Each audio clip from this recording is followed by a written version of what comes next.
Assalamualaikum warahmatullahi wabarakatuh. Selamat pagi anak-anak. Bagaimana kabarnya hari ini? Semoga dalam lindungan Allah Subhanahu wa ta'ala. Amin ya rabbal alamin.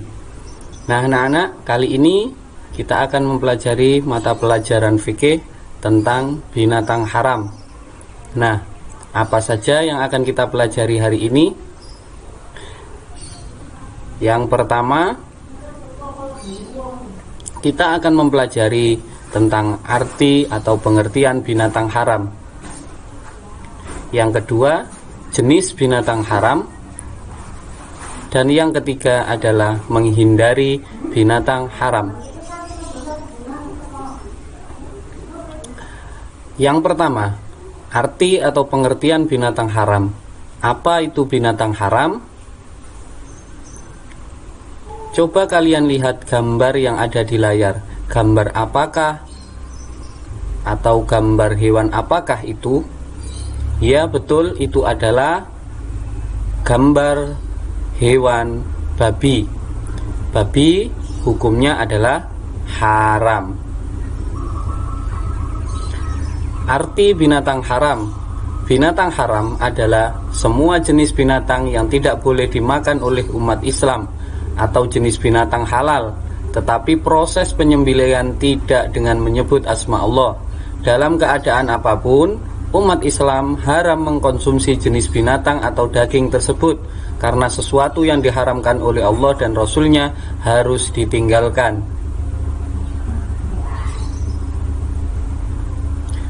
Bagian kedua, kita mempelajari tentang jenis binatang haram. Apa sajakah atau hewan apa sajakah yang tergolong dalam binatang haram? Nah, dalam bagian ini dibagi menjadi dua. Yang pertama, binatang atau hewan yang haram karena zatnya atau jenisnya. Jenisnya hewan sendiri atau jenisnya binatang itu sendiri memang sudah haram. Yang pertama,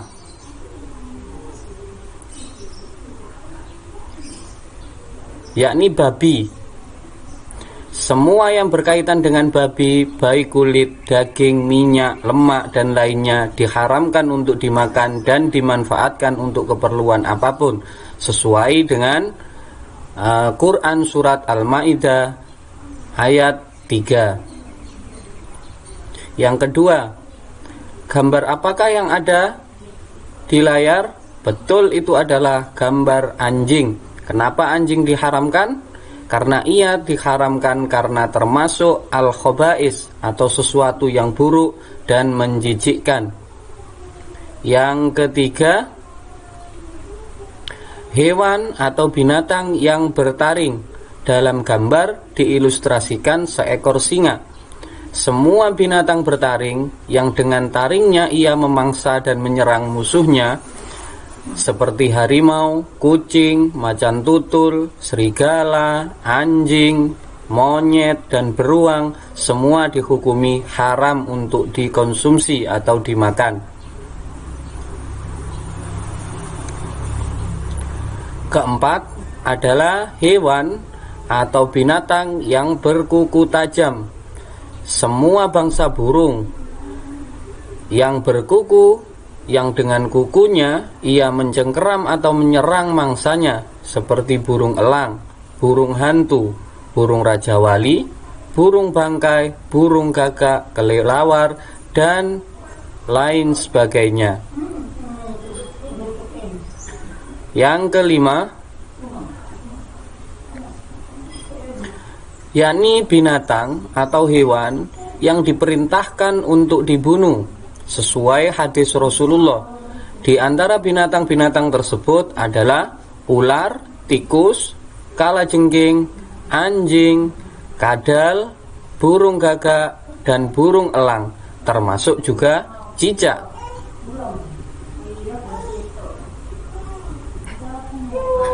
Yang keenam, hewan atau binatang yang diharamkan untuk dimakan, yakni binatang atau hewan yang dilarang untuk dibunuh.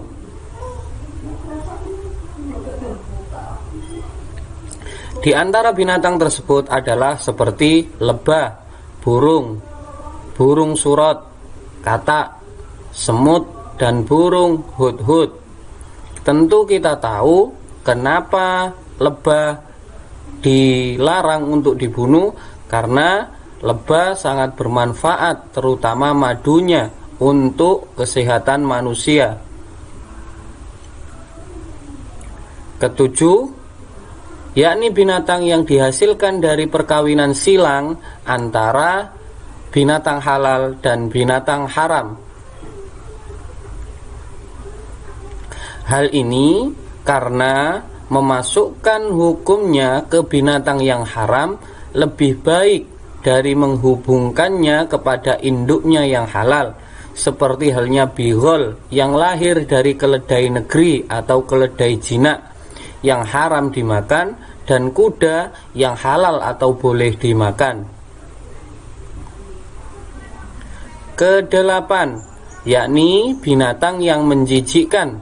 Semua yang menjijikkan termasuk binatang seperti cacing, kutu busuk, ulat, rayap, kaki seribu, belatung, dan sejenisnya, semua diharamkan oleh Allah.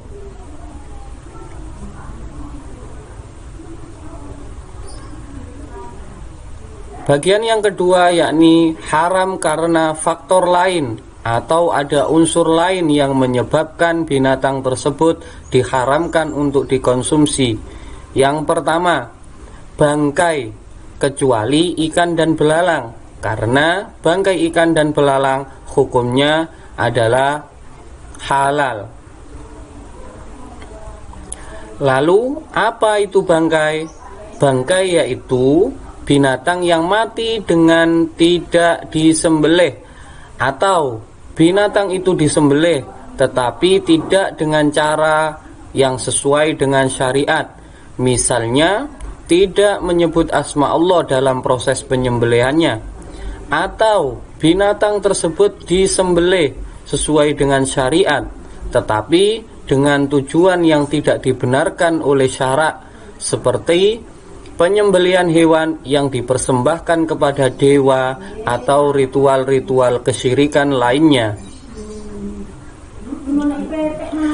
Yang kedua adalah al-jalalah, yaitu binatang yang sebagian besar makanannya adalah sesuatu yang kotor atau najis, seperti bangkai atau kotoran lainnya. Walaupun pada awalnya ia adalah binatang yang halal dimakan, tetapi menjadi tidak boleh dimakan apabila binatang tersebut tidak mau makan atau lebih banyak memakan sesuatu yang kotor. Misalnya, sapi yang pada asal hukumnya adalah halal karena hidup di tempat pembuangan sampah, sehingga sapi tersebut mengkonsumsi kotoran-kotoran yang najis hingga sapi tersebut dihukumi haram. Selanjutnya, yakni keledai jinak.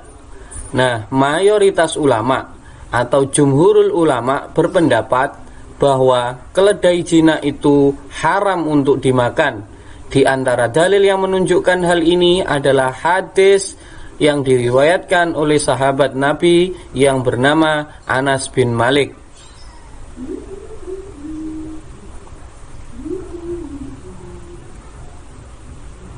Pembelajaran yang ketiga, yakni tentang menghindari binatang haram.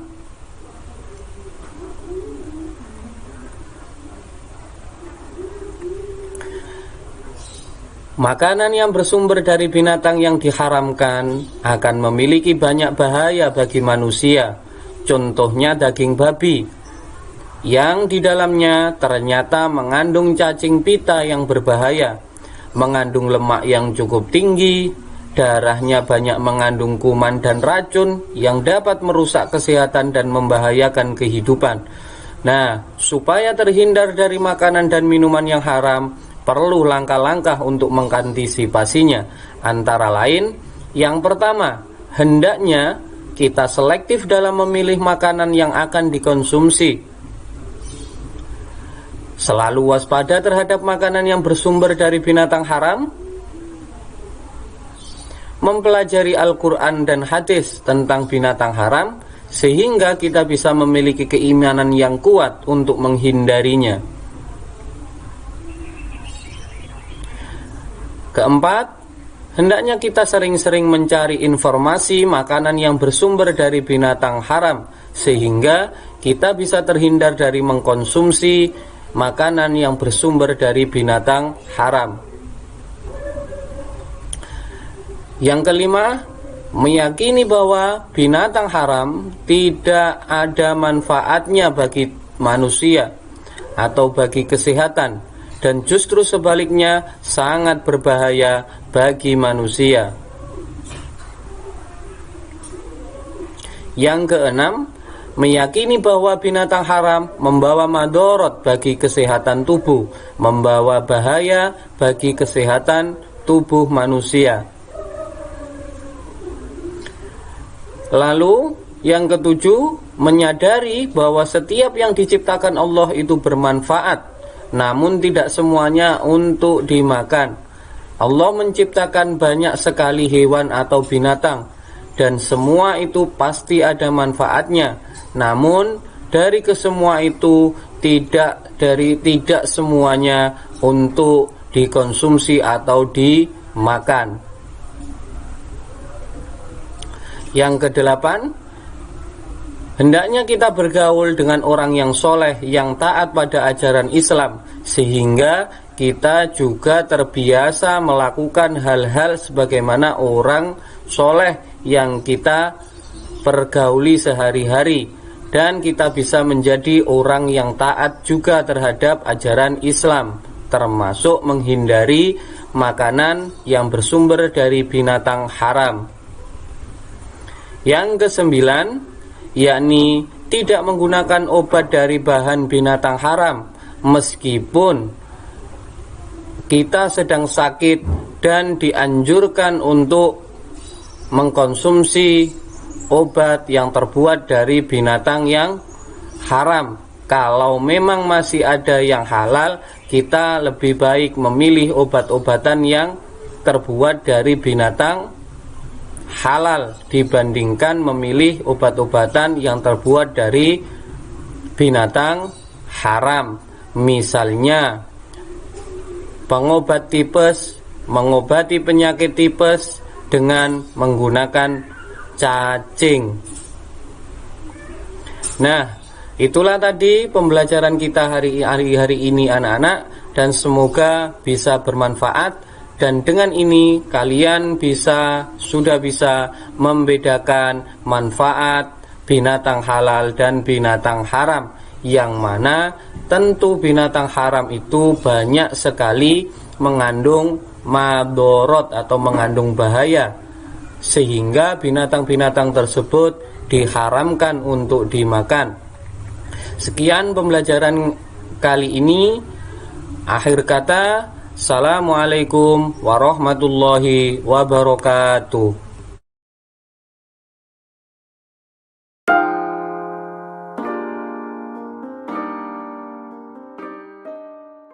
Assalamualaikum warahmatullahi wabarakatuh.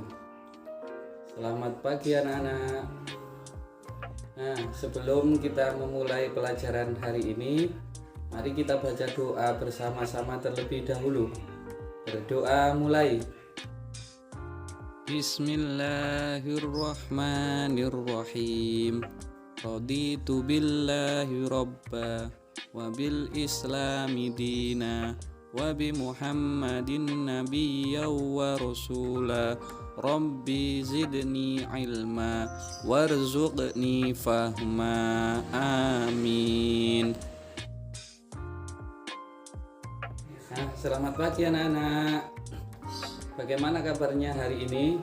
Semoga sehat selalu dan selalu dalam lindungan Allah Subhanahu wa Ta'ala.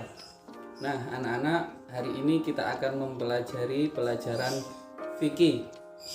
Nah, hari ini adakah yang tahu apa yang akan kita pelajari hari ini? Pada hari ini kita akan mempelajari materi bab 2 pada mata pelajaran fikih, yaitu materi tentang minuman haram. Nah, pada hari ini kita akan mempelajari beberapa materi tentang minuman haram.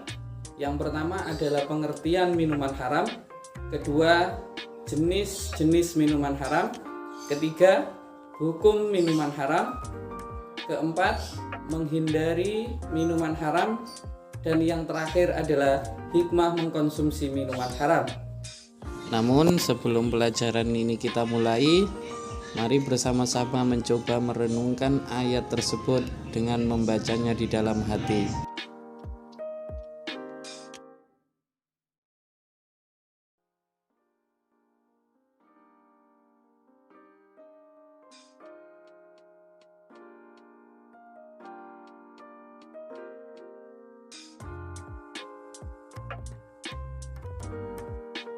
Nah, anak-anak, sekarang pengertian minuman haram. Apa itu minuman haram? Yakni minuman yang dilarang untuk diminum oleh umat Islam karena mempunyai madorot yang sangat besar, dan tentunya minum-minuman ini akan menyebabkan kita mendapatkan dosa. Nah, adapun hukum mengkonsumsi minuman haram ini disebabkan beberapa hal, anak-anak. Yang pertama, minuman halal yang dikonsumsi secara berlebihan.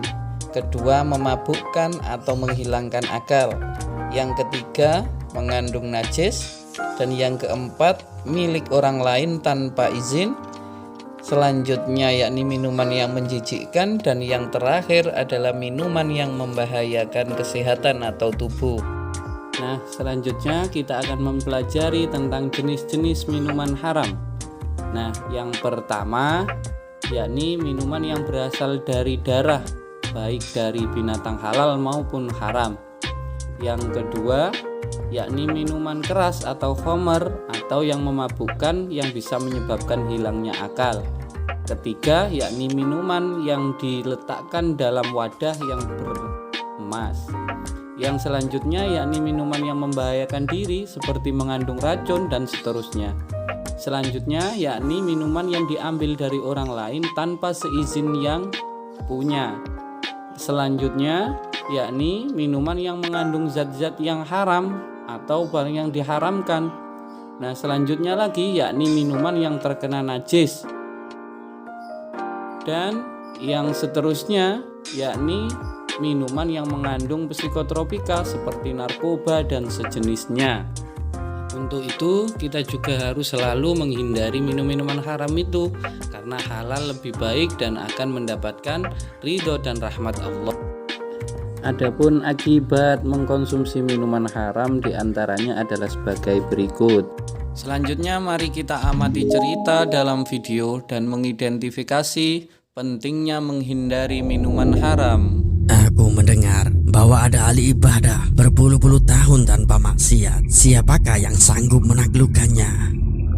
Saya sanggup. Baiklah, turunlah dan hancurkan imannya.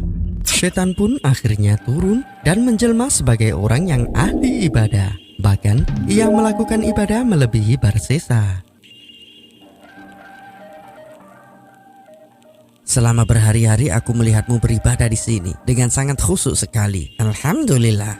Apa rahasianya? Berbagilah padaku. Untuk bisa khusyuk sepertiku, orang harus melakukan dosa besar terlebih dahulu. Na'udzubillah. Bagaimana mungkin dosa besar bisa mengantarkan kebaikan? Karena ketika seorang telah melakukan dosa besar, dia akan merasa rendah dan hina. Setiap hari dihantui rasa bersalah, sehingga orang akan benar-benar khusyuk meminta pengampunan dalam ibadahnya. Memangnya orang tidak bisa khusyuk tanpa harus berdosa dulu? Ya, lihat saja. Apakah sekarang kamu bisa beribadah lebih khusyuk dariku? Baiklah, dosa apa yang harus kulakukan agar bisa sepertimu? Membunuh? Tidak, aku tidak akan melakukan dosa sekecil itu. Jika kau tidak bisa, maka berzina saja. Tidak, jangankan berzina, mendekati zina saja aku tidak akan sudi. Bagaimana dengan minum-minum? Tidak juga. Kenapa lagi? Apa salahnya dengan minum-minum? Tidak merugikan orang lain, hanya sesaat berfantasi saja? Benar juga. Lagi pula tujuannya supaya khusyuk beribadah.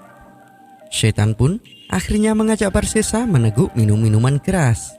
Lalu saat Barsesa hilang kesadaran, ia mulai tergiur dengan wanita yang ada di tempat itu. Ia pun melakukan zina.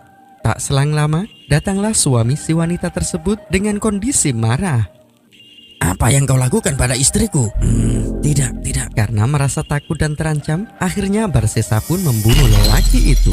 Kisah Barsesa akhirnya sampai ke pengadilan, dan Barsesa pun dijatuhi hukuman dengan cara digantung. Apakah kamu butuh pertolongan? Setidaknya kamu bisa beribadah lagi dan meminta ampunan. Benar, bantulah aku turun dari hukuman ini.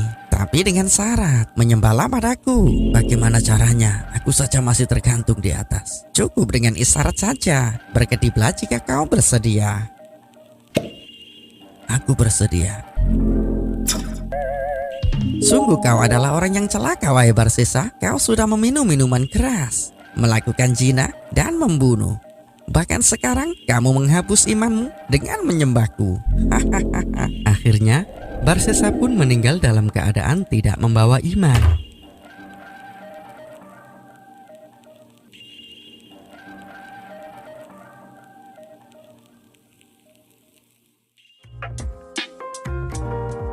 Nah, anak-anak, hari ini kita sudah memahami apa itu minuman haram, yakni minuman yang dilarang untuk dikonsumsi oleh umat Islam karena madorotnya yang sangat besar. Adapun hukumnya sendiri adalah pada dasarnya semua yang ada di muka bumi ini halal pada awalnya, namun bisa menjadi haram disebabkan beberapa hal. Adapun hukum haram dan jenis-jenisnya sendiri terbagi menjadi beberapa hal. Yang pertama, makan yang atau minum yang secara berlebih-lebihan sekalipun itu dari barang yang halal. Selanjutnya yakni mengandung najis dan tidak menjijikkan dan sebagaimana yang sudah kita pelajari sebelumnya. Nah, mari kita akhiri pertemuan hari ini dengan membaca Alhamdulillahirabbil alamin secara bersama-sama. Bismillahirrahmanirrahim. Alhamdulillahirabbil alamin. Nah, sampai jumpa di pertemuan minggu yang ke depan dengan materi yang selanjutnya, yakni materi binatang-binatang halal dan binatang-binatang haram. Akhir kata, assalamualaikum warahmatullahi wabarakatuh.